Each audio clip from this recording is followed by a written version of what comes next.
Anorexia nervosa, often just called anorexia, is not about vanity, attention, or dieting. It is a serious and life threatening disorder where people develop an extreme fear of gaining weight. Did you know that people who live with anorexia often face both physical and emotional battles every single day? It's actually one of the deadliest mental health disorders, yet it's often misunderstood by society. Let's start with the warning signs. Anorexia can show up in ways that are both physical and emotional. Physically, you might notice extreme weight loss, constant fatigue, dizziness, and a refusal to eat normal meals. There are also behavioral signs like exercising excessively, avoiding eating in public, or hiding food. And don't forget the mental and emotional symptoms, denying how thin they are, mood swings, irritability, and constantly checking themselves in the mirror. All of these signs point to the same thing, a person who is struggling with more than just food.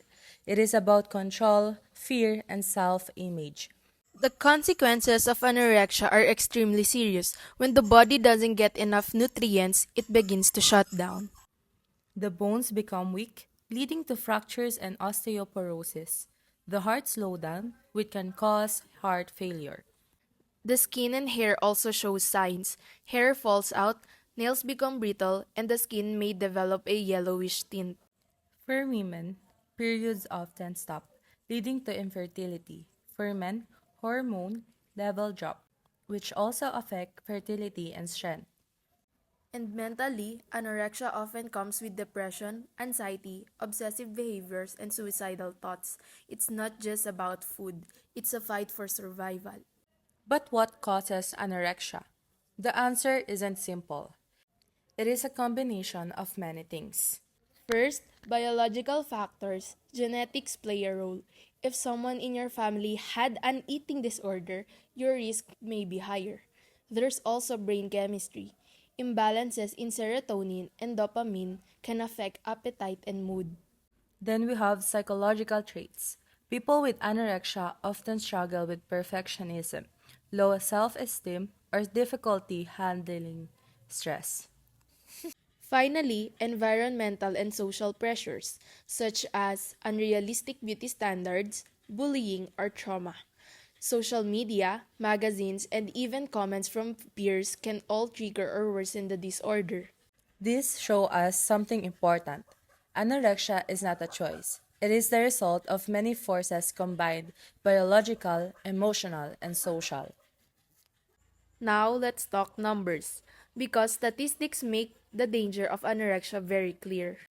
Worldwide, about 70 million people are living with eating disorder, and anorexia is one of the deadliest among them. It actually has the highest death rate of any mental illness. About 1 in 5 people with anorexia die from complications or suicide if left untreated. And while it's often thought as a teenage girl's disorder, that's a myth.